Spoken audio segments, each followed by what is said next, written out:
On the last day of the work week, we're going to talk about work. Welcome to Breaking the News. I'm Janice Shortle. The back to office push took another giant step forward in the Twin Cities this week. First, it was 3M in Maplewood, and today we learned Target is going to say to its biggest pool of downtown workers, you're going to come back to headquarters in a couple months. Kent's here with more. Yeah, Jana, we've already seen major employers like U.S. Bank, Ameriprise, and Xcel Energy mandate a return to office downtown. But even though Target is keeping some flexibility here, this change will impact the biggest division of downtown's second biggest employer.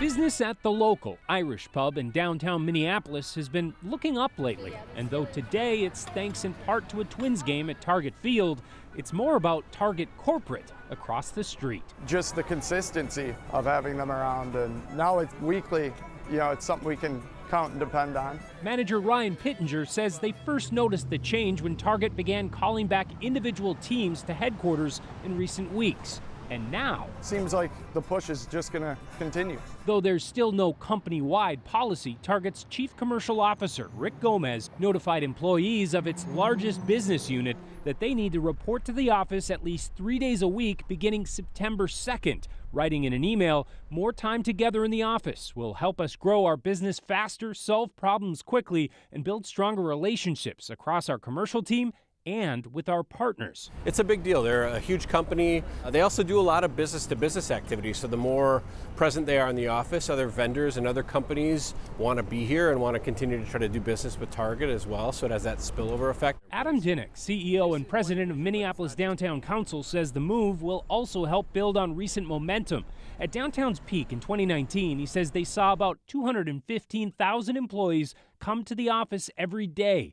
Just a year later, amid the pandemic, he says traffic was down to just 20% of that number. But by last year, he says back to the office traffic was about 2/3 of the way back. We're now even going higher. We're at about 70%. So that number is about 150 to 160,000 people. Though, to be clear, he says that's only across the 3 busiest work days. Tuesday through Thursday has been pretty consistently the work week.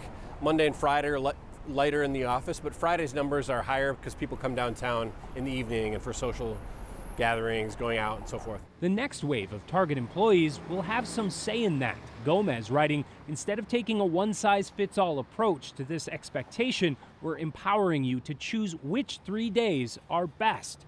In the meantime, the staff at the local will do its best to be ready when those days come. Given the fact that I do the schedule, it makes my schedule a bit different because you always want to be prepared. It's like being a weatherman in the service industry, You're like, all right, prepare for it because now it's becoming a constant thing.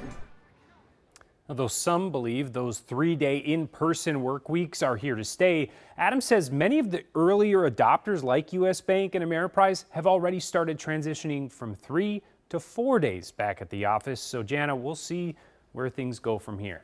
And as we've said, every time we talk about this is such an individual experience as to what works for some, what works for others.